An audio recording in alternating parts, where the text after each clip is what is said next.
Hello बच्चों, welcome to NEET extra marks. Last video में मैंने आपसे बोला था मैं आपके एक बहुत ही इंपॉर्टेंट क्वेश्चन का आंसर देने जा रहा हूं और मोस्टली मुझे ऐसा लगता है बहुत सारे बच्चों के मन में ये क्वेश्चन है, क्या should I take a drop और नॉट। बड़ा कंफ्यूजन रहता है। बहुत सारे बच्चों का मेरे पास मैसेज आ रहा है कि सर मुझे ड्रॉप लेना चाहिए या नहीं।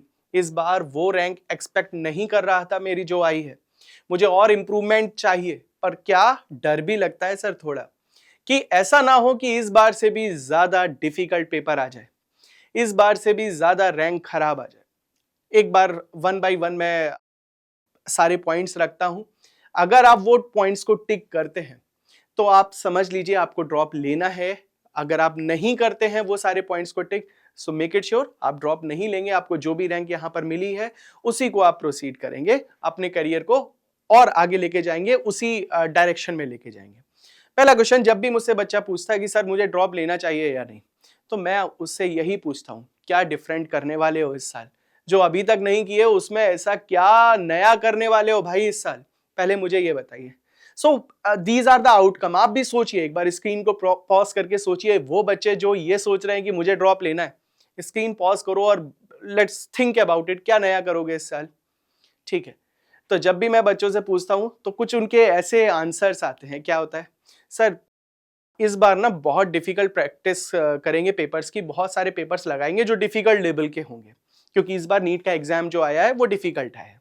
ठीक है सर, इस बार ना हम लोग कॉन्सेप्चुअल लर्निंग करेंगे, अंदर डीप में जाकर हम लोग प्रॉब्लम को समझेंगे कि क्या हो रहा है। हर एक चीज की हम लोग कॉन्सेप्चुअल लर्निंग करेंगे and then we can identify कि पेपर कैसे नहीं होता, we can figure it out. ठीक है, इस बार सर हम लोग जेई मेंस के पेपर की प्रैक्टिस करेंगे, नीट को रखेंगे साइड में, हम लोग जेई मेंस के पीवाईक्यूज लगाएंगे, उनकी प्रैक्टिस करेंगे। या नीट के प्रैक्टिस तो हम लोग ऑलरेडी कर चुके हैं, it's time to practice more difficult problem. तो जेई मेंस, कुछ कुछ तो ऐसे भी धुलंधर बच्चे हैं जो ये बोलते हैं सर जेई मेंस को भी हम साइड में रख के अब तो हम जेई एडवांस का पेपर लगाने बैठ जाएंगे।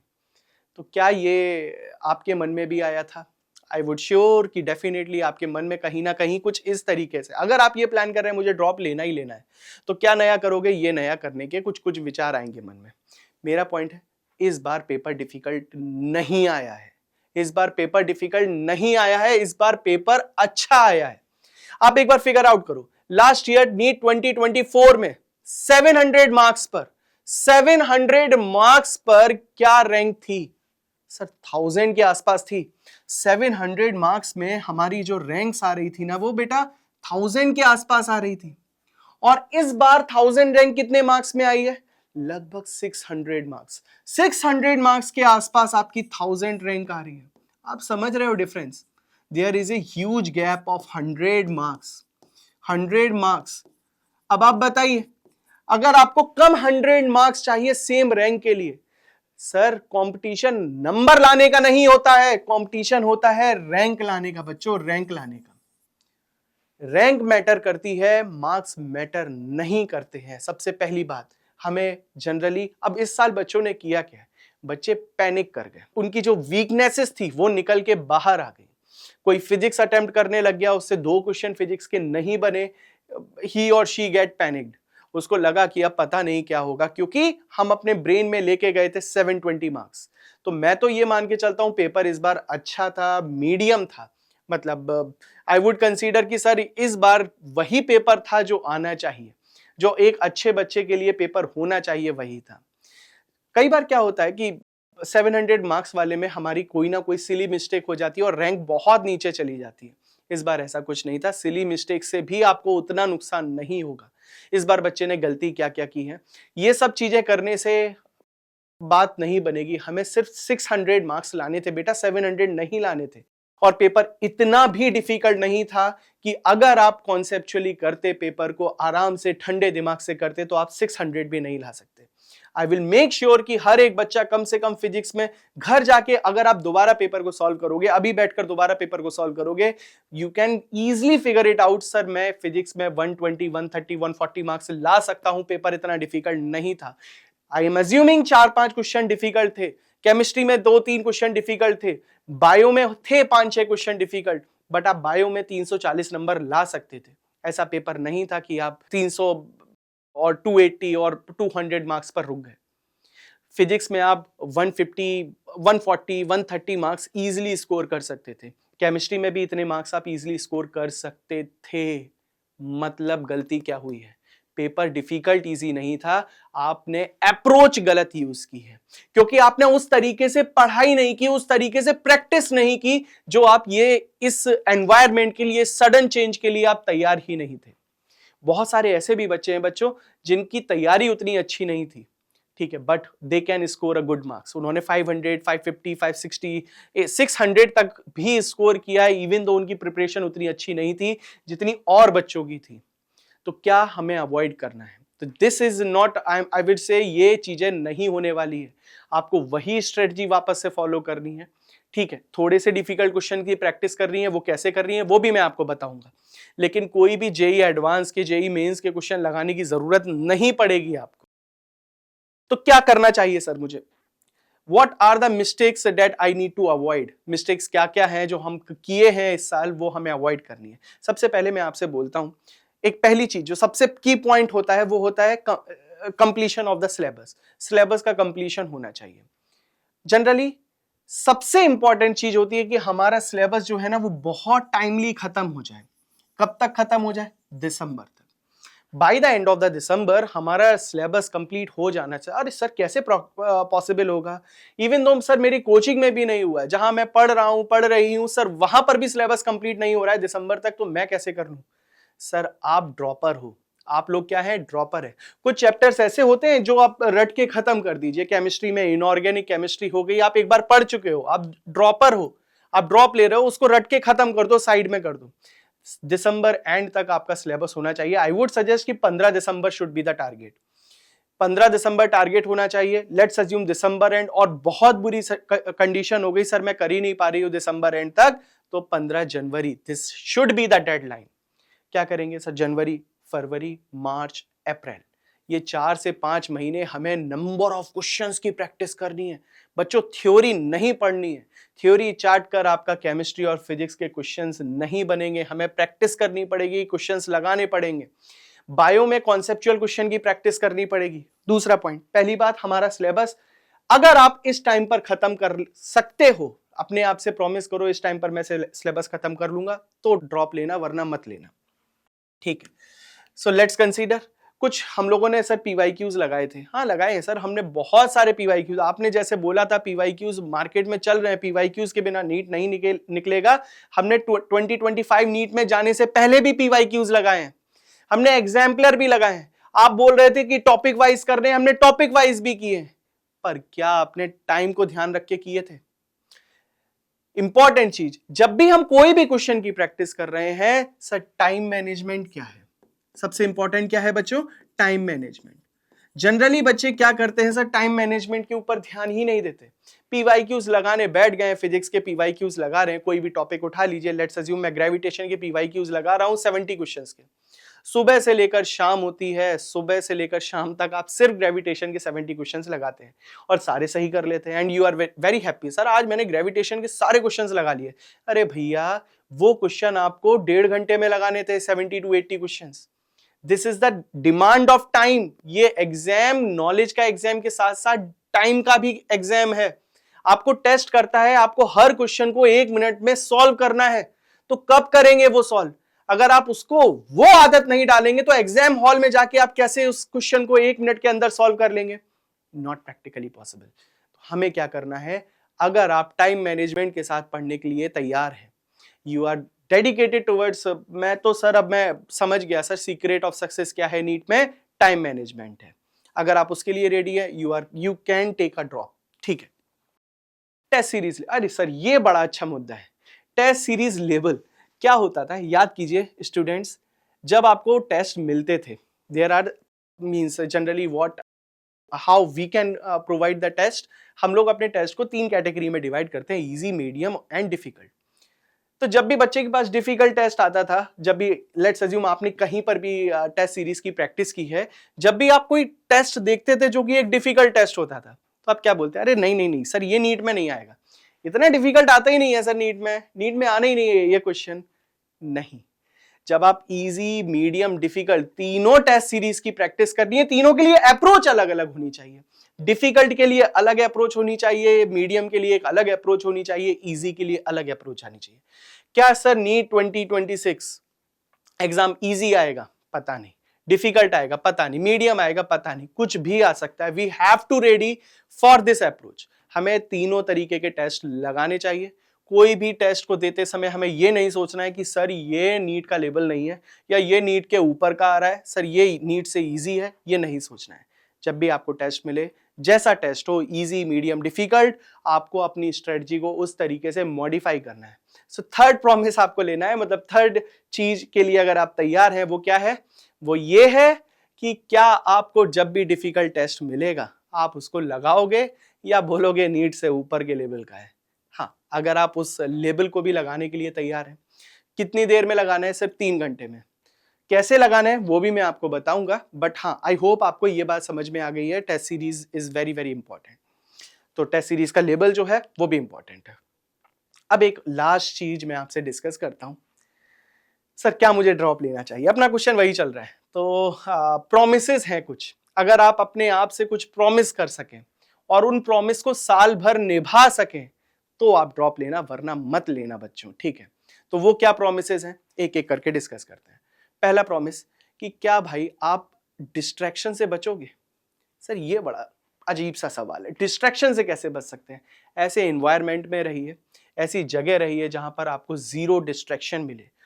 इन योर हाउस, आप अगर घर पर बैठ के तैयारी कर रहे हैं, ऑनलाइन तैयारी कर रहे हैं, एक आइसोलेटेड रूम में रहकर तैयारी करनी है जिसमें कोई भी डिस्ट्रैक्शन ना हो। घर में कोई भी मेहमान आ रहा है, कोई आ रहा है, कोई जा रहा है, you should not to be impacted by all those things. बिल्कुल जीरो डिस्ट्रैक्शन एनवायरनमेंट में रहना है, ठीक है? ये sir it can be possible. हमने लास्ट ईयर भी जीरो डिस्ट्रैक्शन एनवायरनमेंट में ही रहे हैं, ऐसा अभी हम बोल रहे हैं, ठीक है? So let's figure it out. दूसरा क्या? Self motivation. देखो जर्नी बहुत लंबी है बच्चों, 1 साल की जर्नी, इट्स वेरी डिफिकल्ट, है ना? तो उस टाइम पर आपका कई बार ऐसा टाइम आएगा कि आपका जो ग्राफ है वो पीक पर भी जाएगा, जो ग्राफ है वो डाउन। आपने सभी ने साइन ग्राफ तो पढ़ा ही है ना? तो sir this will be the graph of motivation. मतलब पढ़ाई का ग्राफ कुछ ऐसा चलता है कि कभी पीक आ रहा है, फिर डिप आएगा, फिर पीक आएगा, फिर डिप आएगा। हमें इन पीक को कम करना है, हमें साइन का ग्राफ नहीं, साइन स्क्वायर का ग्राफ बनाना है। मतलब हमारा ग्राफ कुछ इस तरीके से बनना चाहिए, है ना? थोड़े से अप एंड डाउन आएंगे चलेगा, लेकिन ऐसा ना हो कि मैं 4 दिन पढ़ूं ही नहीं, घर पर बैठा हुआ हूं। तो ये वाला ग्राफ हमें चाहिए, ठीक है? थोड़े से up and down, it's a human nature, हमारा चलेगा अप एंड डाउन, लेकिन बिल्कुल भी निगेटिव 4 दिन मैंने कुछ नहीं पढ़ा, इट इज नॉट पॉसिबल। तो इसके लिए आप क्या कर सकते हैं? सेल्फ मोटिवेटेड रहने के लिए एक फ्रेंड सर्किल बनाएंगे। उन फ्रेंड सर्किल से लिमिटेड बात करेंगे। ऐसा नहीं है अब मैंने फ्रेंड सर्किल बनाया तो मैं दिन भर व्हाट्सएप ग्रुप पर लगा पड़ा हूं कि आज मैंने ये किया, वो किया, चलो बाहर चलते हैं, टेंशन हो रही है, लेट्स हैव आउटिंग। नहीं, ऐसा नहीं करना है। लिमिटेड वे में अपने फ्रेंड्स को कम्युनिकेट करना है। रिमेंबर, एक चीज होती है जो बहुत फेमस कोट है कि एक इंसान अपने 6 पीपल जो सराउंडिंग फ्रेंड सर्किल में उनके 6 दोस्त होते हैं, उनका एवरेज होता है।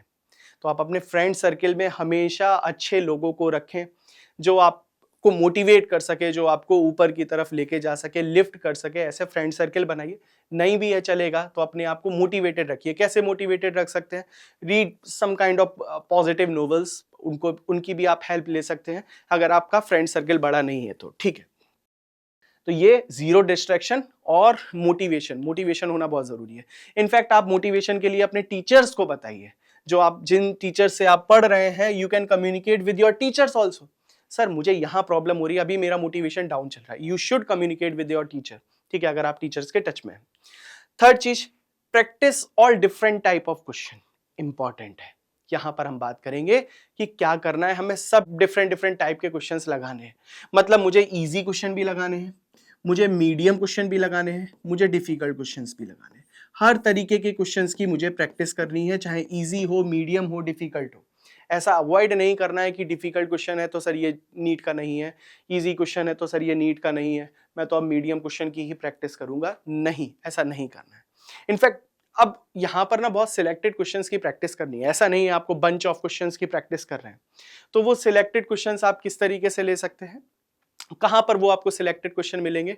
इनफैक्ट आप if you use hour extra marks application, वहां पर ना बहुत अच्छे से हम लोगों ने कैटेगराइज कर रखे हैं topic wise, sub topic wise, and then we have categorized also over the level of difficulty level, easy medium difficult. तो आप वहां पर जाकर पोर्टल पर जाकर easy medium difficult का फिल्टर लगाकर you can easily, बहुत ही यूजर फ्रेंडली ऐप है, you can use it that here. एक और सबसे इंपॉर्टेंट बात, टेस्ट और उसकी एनालिसिस। सर ये है वही बात, सर कितने टेस्ट हमें प्रैक्टिस करने चाहिए?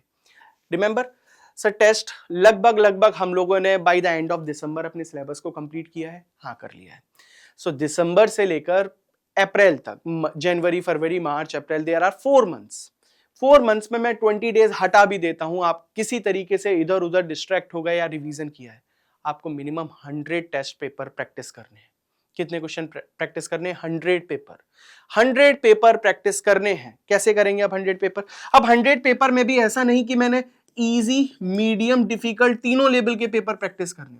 लेट्स अज्यूम मैं 100 की जगह 90 पेपर ले लेता हूं, तो 30 आपको प्रैक्टिस करने हैं। इजी पेपर अगर है तो उसको प्रैक्टिस करते टाइम आपको क्वेश्चन देखकर समझ में आ जाएगा इजी है या डिफिकल्ट है। आपको जल्दी जल्दी डिसाइड करना है ये क्वेश्चन मुझे अटेम्प्ट करना है कि नहीं करना है, छोड़ना है कि नहीं छोड़ना है। नीट वाले बच्चे की एक सबसे बड़ी प्रॉब्लम ये होती है क्योंकि वो ऐसे क्वेश्चन क्लास में प्रैक्टिस करता है जो छूटते नहीं है। ठीक है, इस बार के पेपर में ऐसे क्वेश्चन आ गए जो आपको छोड़ने थे बच्चों, जो छोड़ने थे। एज ए टीचर, जो टीचर भी पेपर को सॉल्व कर रहे थे, मुझे 1 घंटे से ज्यादा टाइम लग गया फिजिक्स का पेपर सॉल्व करने में। लेट्स कंसीडर लाइक दिस, अगर 1 घंटे से ज्यादा टाइम एज ए टीचर मुझे लग रहा है तो आपको कैसे लगेगा? How can you solve any particular paper with in an hour? It is not practically possible. ठीक है, तो आपको क्या करना है? आपको डिसाइड करना है कि मुझे ये क्वेश्चन करना है या नहीं। I can say there are 2 question in the physics paper जिसको आप छोड़ सकते थे, वो आपके लिए थे ही नहीं वो क्वेश्चन।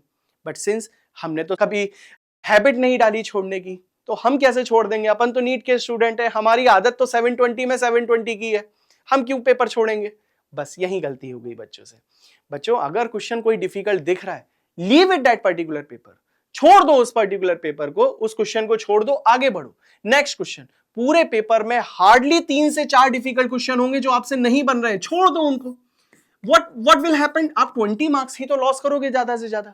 5 क्वेश्चन हो गए तो 20 मार्क्स लॉस करोगे, और रिमेनिंग जो आप इजी क्वेश्चन सॉल्व कर लोगे उससे मार्क्स आपके बढ़ेंगे। Remember one very easy very basic फंडा क्या है वो? आप इजी क्वेश्चन करो, डिफिकल्ट करो, मीडियम करो, नंबर तो 4 ही मिलेंगे ना। बट टाइम कहां ज्यादा लगेगा? सर डिफिकल्टी में 4 से 5 मिनट ले लूंगा मैं, लेकिन इजी को मैं 30-40 सेकंड में कर लूंगा। So I can save my time. ये एग्जाम नॉलेज के साथ साथ टाइम मैनेजमेंट का एग्जाम है बच्चों, इस चीज को एब्जॉर्व करो। डिफिकल्ट क्वेश्चन आएगा, we need to make sure कि मुझे क्वेश्चन छोड़ने की भी हैबिट होनी चाहिए, मैं क्वेश्चन छोड़ने के लिए भी तैयार रहूं। ठीक है, और क्या कर सकते हैं? तो पेपर की प्रैक्टिस करेंगे। अब सबसे बड़ी गलती बच्चा क्या करता है? पेपर करने के बाद उसकी कभी भी एनालिसिस नहीं करता। नहीं करोगे एनालिसिस तो कोई मतलब ही नहीं है बच्चों पेपर देने का। 3 घंटे आपने दिन में पेपर दिया, कम से कम 3 से 4-5 घंटे आप एनालिसिस करो, कहां गलती हो गई, क्या गलती हो गई। अब अपना दिमाग दौड़ाओ पेपर देने के बाद, मैं कैसे इसको और अप्रोच कर सकता था, what can be the short trick. जब एग्जाम में बैठे हो तब मत सोचो कि अच्छा नोट्स देख लेता हूं, कि रिवाइज कर लेता हूं, कि एग्जाम को पॉज कर देता हूं, पहले मैं ये कर लेता हूं, है ना। ये सब नहीं करना है। जब ये एग्जाम दिया 3 घंटे में पूरा दिया, उसके बाद पूरे दिन बैठकर मैंने सिर्फ उस पेपर की एनालिसिस किया, डेट्स ऑल। नेक्स्ट डे अपना कोशिश करो कि अपना इंप्रूवमेंट होता रहे। एक फेमस कर्व है लीनियर प्रोग्रेशन, उसकी तरीके से आगे बढ़ते चले जाओ, धीरे धीरे धीरे धीरे इंप्रूवमेंट होता जाए। मेक इट श्योर टेस्ट और उसकी एनालिसिस आप अगर दिसंबर के बाद से शुरू कर रहे हो तब। इंपॉर्टेंट एक और लास्ट चीज, that is known as the daily target. Daily target, daily target आपका कम से कम, आप ड्रॉपर हो याद रखो, you are going to take the drop. अगर आप ड्रॉप लेते हो तो you are going to become the dropper student. पूरे दिन 24 घंटे हटा दो, 6 घंटे नींद के, 18 घंटे हटा दो, 4 घंटे और 14 आवर हैं आपके पास स्पैम में जिस पे आप कुछ भी कर सकते हो। So what should be your daily target? At least बच्चों, एटलीस्ट आपका डेली टारगेट होना चाहिए 100 question each subject, 100 question each subject. तो लेट्स अज्यूम आप दिन के 300 क्वेश्चन, 200 क्वेश्चन सॉल्व कर रहे हो। 100 क्वेश्चन फिजिक्स के, 100 क्वेश्चन केमिस्ट्री के, 100 क्वेश्चन बायो के, या फिर जियोलॉजी के 100, बॉटनी के 100। Let's assume I am considering आप टोटल 200 क्वेश्चन, कम से कम 200 क्वेश्चन होने ही चाहिए। 200 मल्टीप्लाइड बाई 300 डेज, 200 क्वेश्चन को अगर मैं 300 से मल्टीप्लाई करता हूँ, this should be the number of question by the end of the year. इतने क्वेश्चन आपको प्रैक्टिस करने हैं। तो आप अगर ये अपने आप से प्रॉमिस कर सकते हो, आपको जीरो डिस्ट्रैक्शन में रहना है, सेल्फ मोटिवेशन रहना है, प्रैक्टिस करना है, different different type of paper test करना है और उसकी एनालिसिस करना है। सबसे इंपॉर्टेंट बात, अपने डेली टारगेट्स बना के उनको अचीव करना है। अगर आप ये सारी चीजें कर रहे हैं तभी ड्रॉप लो, अदरवाइज जो रैंक आया है you will get some kind of college. बहुत सारे अदर ऑप्शंस भी होते हैं नीट में, जिसमें मैं पिछले वीडियो में डिस्कस कर चुका हूं। नहीं देखा है तो प्लीज जाके पीछे लास्ट वाला वीडियो देखो and be happy, nothing to worry about. ठीक है, और अगर आपने ये डिसाइड किया है कि हम ड्रॉप ले रहे हैं, सो भाई पहले 3-4 दिन लो टाइम। क्या खुद से ये प्रॉमिस कर रहे हो? हाँ तो ही लेना ड्रॉप, वरना मत लेना। वही सिचुएशन आपकी लास्ट वाली होगी। So that's all for this video. I hope आपको ये वीडियो अच्छा लगा होगा। ठीक है, अगर अच्छा लगा है तो लाइक कीजिए, शेयर कीजिए, सब्सक्राइब कीजिए, अपने पेरेंट्स के साथ शेयर कीजिए and that's all. Goodbye, take care, all the best for you, thank you.